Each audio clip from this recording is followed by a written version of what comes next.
Bonjour, nous sommes le dimanche 21 avril 2024 et un petit quiz. J'ai déjà consacré combien de vidéos à Donald Trump? Vous pourrez trouver ça, c'est une playlist sur ma chaîne YouTube. J'en ai fait 104. Ceci, c'est le numéro 105. Je suis un peu fatigué. Récemment, voilà, cette année-ci, 2024, j'en ai encore fait que 3 où j'ai parlé de Trump. J'ai consacré à l'affaire dont je vais parler aujourd'hui, voilà, l'affaire qui le mène devant un tribunal à New York en ce moment. J'ai déjà consacré plusieurs heures, mais la dernière fois que j'ai parlé de ça, à proprement parler, c'est en 2019, donc ça fait il y a 5 ans, et donc on va en reparler. Alors, il se fait que maintenant, M. Trump est devant le tribunal pour quelque chose dont on a parlé en 2016. Alors, il est inculpé pour des faits qui se sont déroulés en 2016. Alors, vous allez me dire, mais pourquoi la justice est lente? Nous sommes au courant, mais enfin, à ce point. Eh bien, la raison principale pour laquelle on en parle maintenant, c'est qu'entre 2016 et 2020, M. Trump a été président de la République fédérale des États-Unis. Et pendant ce temps-là, il a tout fait il a exercé une influence par le biais de son ministre de la Justice, M.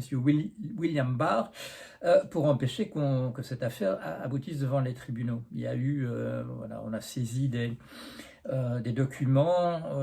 Monsieur Berman, qui était procureur, a publié un livre en 2022 où il explique en particulier comment on a essayé comment on a confisqué des dossiers, comment on a modifié les rapports qui ont été faits, comment au lieu de parler de Monsieur Trump à l'époque, dans un document officiel, on l'a appelé d'abord l'individu numéro 1, avant de le désigner de manière plus précise comme une personne impliquée dans la campagne électorale de M. Trump. Oui, enfin bon, quand on est le candidat, effectivement, on est impliqué dans la campagne électorale, mais enfin c'est quand même pour cacher quelque chose qu'on avait, voilà, qu'on l'a appelé comme ça dans un document officiel.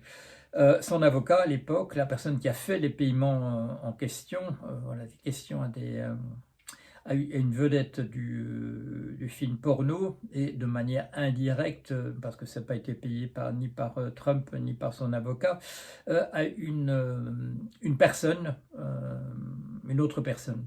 Alors la première personne, voilà, s'appelle Stormy Daniels, la seconde s'appelle Karen McDougal. Je reviendrai sur leur nom, ce qui s'est passé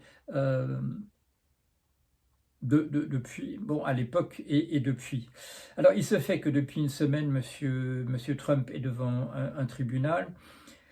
Ça n'a pas encore démarré véritablement voilà, l'affaire. On a nommé un jury pendant la semaine qui s'est écoulée. On a nommé un jury. On a essayé de réunir un ensemble de personnes, membres du jury, de l'affaire, qui débutera officiellement demain, lundi. Et ça a pris du temps. Ça a pris du temps pour une raison qui est dont je vais vous parler. Si vous voulez savoir ce qui s'est passé avant, écoutez, ou bien regardez toutes les vidéos que j'ai faites à ce sujet. Vous faites Stormy Daniels, ou bien vous regardez sur mon blog, parce qu'il y a, la plupart du temps, il y a eu retranscription de ce que je racontais, et il y a des pages et des pages. La semaine dernière, on a simplement essayé, voilà, il y avait 500 personnes qui ont été contactées comme étant d'éventuels témoins. Et on a eu du mal à réunir la liste, voilà, de ceux dont on avait besoin, pour des raisons diverses. Et comme il y a beaucoup de choses à dire, je vais me contenter aujourd'hui de parler de ce qui s'est passé. L'affaire est une affaire au niveau fédéral parce qu'il y a eu interférence avec la campagne électorale présidentielle de 2016.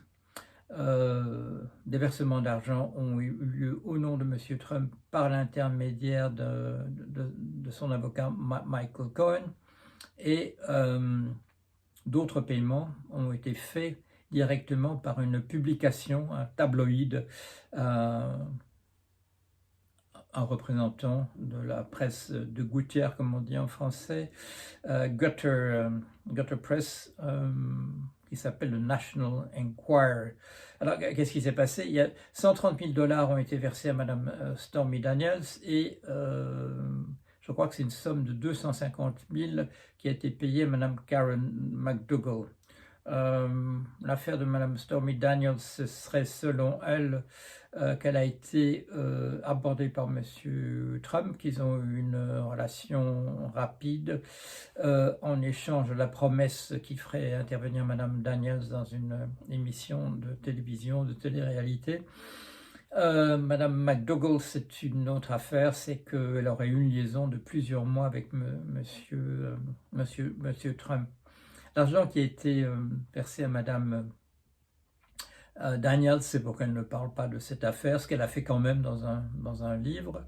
Madame McDougal, on a essayé de la faire taire de manière un peu plus indirecte en lui promettant qu'elle allait pouvoir publier des articles dans le National Enquirer, l'organe de presse en question, et c'était un moyen de la faire taire. On lui a payé l'argent et puis on lui a jamais demandé de faire les articles. Alors pourquoi est-ce que tout ça se retrouve devant un tribunal aujourd'hui? Eh bien parce qu'on a déguisé les paiements, on a voulu cacher qu'il s'agissait d'une interférence dans la campagne électorale qui conduisait aux élections de novembre de 2016. Il y a eu falsification, on a d'abord c'est monsieur Michael Cohen, avocat de monsieur Trump, qui a commencé par faire les versements en tirant l'argent sur une ligne de crédit qu'il avait pu obtenir en hypothéquant, non pas sa maison, mais en hypothéquant un prêt immobilier qu'il avait déjà obtenu. C'est le genre de choses qu'on peut faire aux États-Unis. Et à une époque où je travaillais chez Wells Fargo, la grande banque américaine, je travaillais au siège là, à San Francisco, je m'occupais essentiellement effectivement du pricing, d'établir les taux d'intérêt pour les second loans de ce type-là, des seconds prêts où ce qu'on hypothèque, c'est pas la maison directement, mais c'est déjà une hypothèque sur la maison. C'est pas tout à fait une hypothèque, je vais parler de ça à l'occasion, parce qu'aux États-Unis, tant que vous n'avez pas rembourser entièrement la banque pour le prêt immobilier, c'est elle qui est détentrice du titre, c'est elle qui est propriétaire. C'est le jour où vous déposez le dernier centime, à ce moment-là vous devenez propriétaire, c'est pas du tout comme ici. Et donc M. Michael Cohen avait mis en gage un prêt hypothécaire qu'il avait déjà, un prêt sur sa maison qu'il avait déjà obtenu, et il avait payé 130 000 $ à Madame Stormy Daniels pour qu'elle se taise.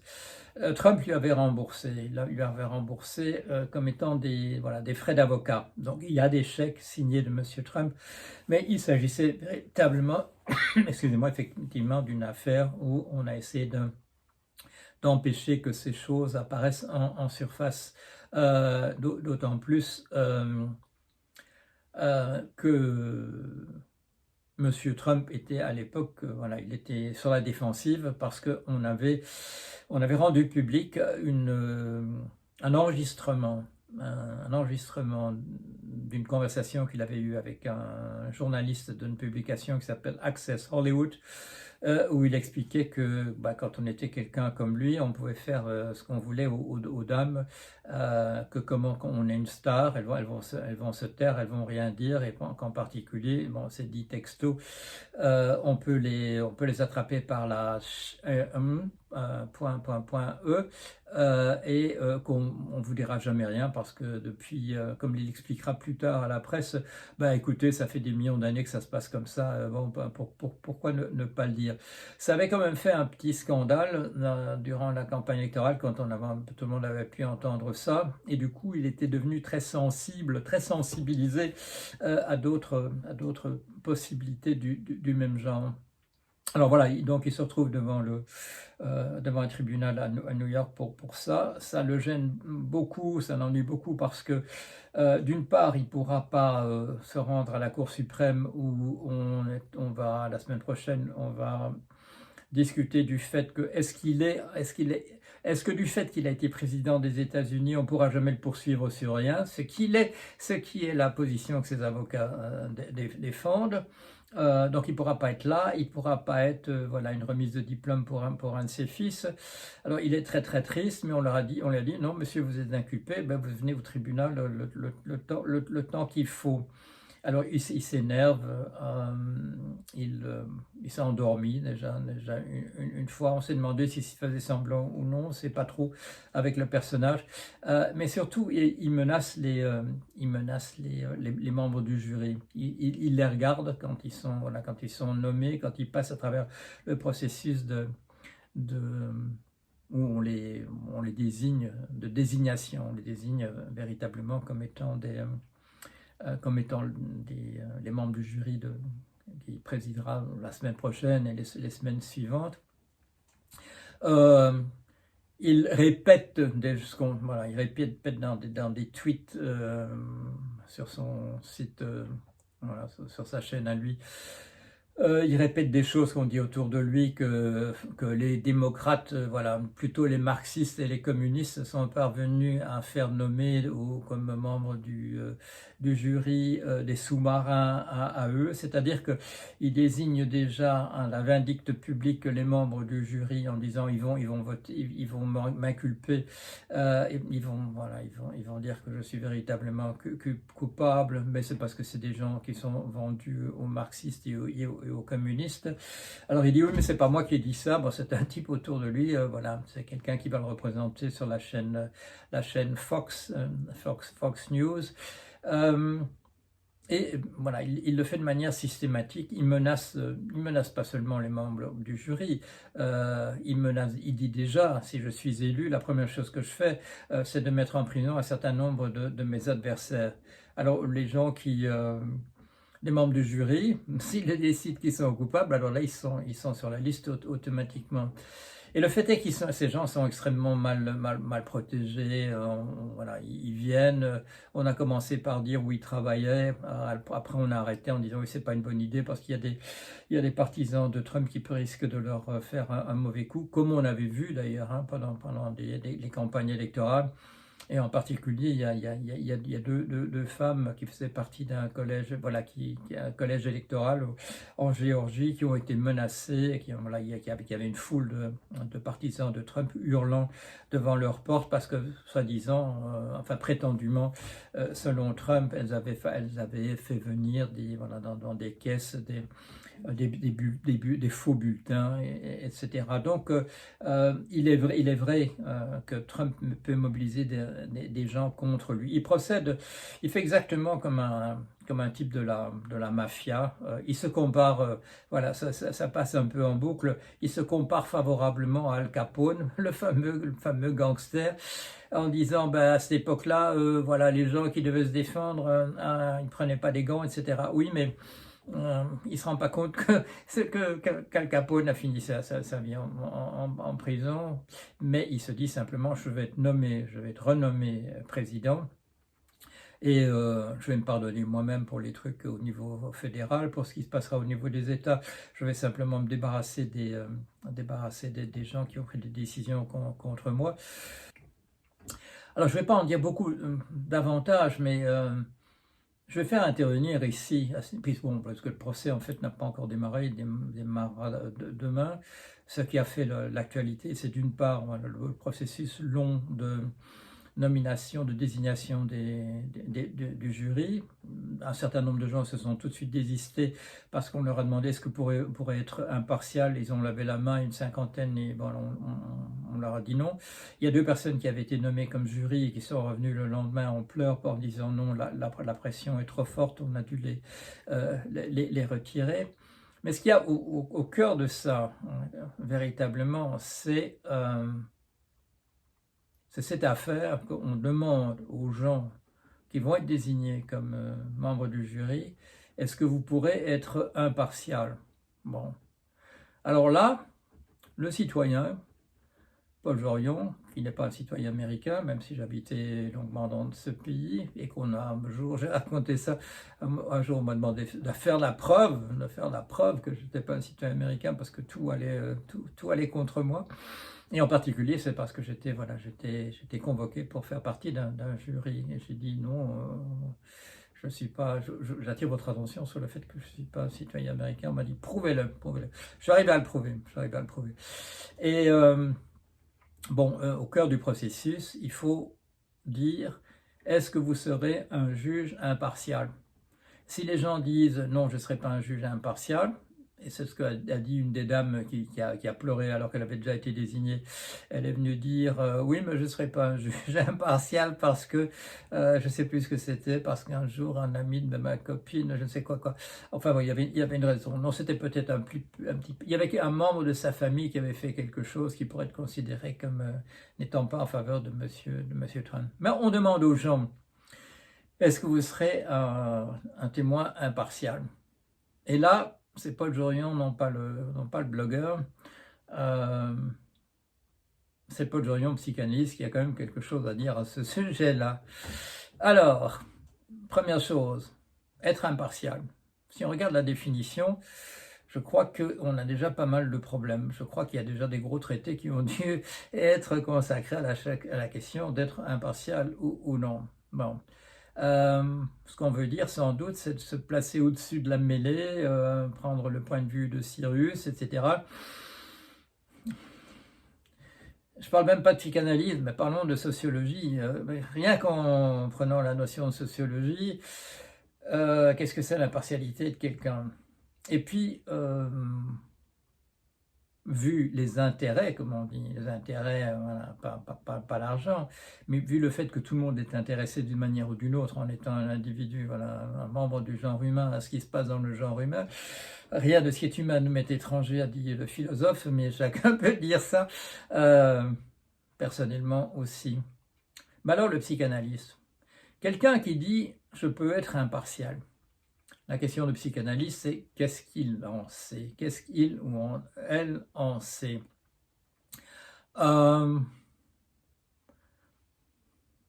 Voilà, c'est ça ma remarque. Tout le système de justice est fondé sur cette notion de responsabilité. J'en ai parlé à propos du livre de Musil, voilà, une chronique pour le périodique Quinzaine, L'homme sans qualité. Il y a un fameux procès, le procès de Moosbrugger. Et à propos de ce procès de Moosbrugger, je me suis intéressé à essayer de décortiquer ce qu'on appelle la responsabilité. Il y a l'imputabilité.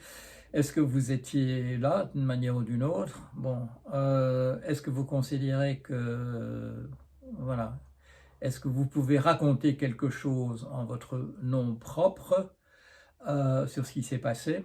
C'est une deuxième dimension.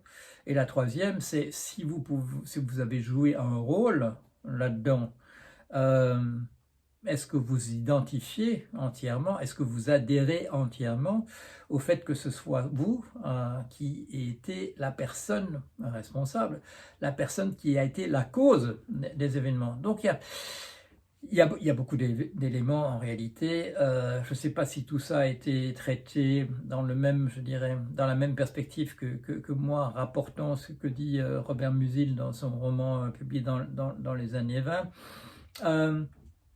Il y a beaucoup d'éléments. Notre système de justice repose là-dessus. Je ne sais pas si en Europe on demande aux gens, pouvez-vous être impartial? En tout cas aux États-Unis, oui, ça correspond bien, je dirais, à une représentation tout à fait idéalisée de ce que c'est que la responsabilité personnelle et la possibilité pour quelqu'un de s'identifier entièrement à ce qui se passe. La part de processus inconscient, qu'est-ce qu'on peut dire sur un sujet humain par rapport à ce qu'il dit? Et la question se pose dans de tout nouveaux termes depuis à peu près un an.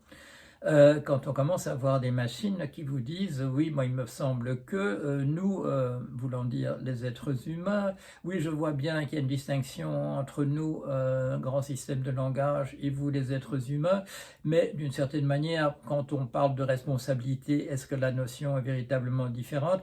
Là je cite, voilà, je cite les machines dont on nous dit que c'est des perroquets qui ne savent pas de quoi qu'ils disent. C'est des gens qui en fait non, les gens qui disent ça, c'est des gens qui n'ont vraiment jamais regardé, ou alors qui pour une raison, je dirais, stratégique, par exemple parce qu'ils sont dirigeants d'une grande entreprise qui s'occupe de produire des trucs, voilà, des machines de ce type-là, ne peuvent pas, n'ont pas la possibilité même, je dirais, de dire honnêtement ce qu'ils pensent. Parce que s'ils disaient honnêtement ce qu'ils pensent, on irait voir les autres dirigeants des autres entreprises qui font la même chose et on leur dirait: «Mais écoutez, pourquoi est-ce que vous dites le contraire de ce que dit ce monsieur?» Et les gens seraient très embarrassés et se diraient: «Il aurait mieux fait de fermer sa bouche». Voilà. Alors, moi je vais continuer à suivre cette affaire, ne serait-ce que parce que vous êtes impatienté que je ne disais encore rien cette fois-ci. Ah, mais vous avez dit plein de trucs sur Trump, et voilà une semaine qu'on parle de lui, et voilà, devant un tribunal. Oui, mais enfin bon, il s'était encore rien passé, à part ce que j'ai pu dire aujourd'hui, qui est la sélection et la désignation des témoins. Alors oui, bon, c'est promis, je vous parlerai de ce qui se passera par la suite. Je vous tiens au courant. À très bientôt, chers amis et chers amis.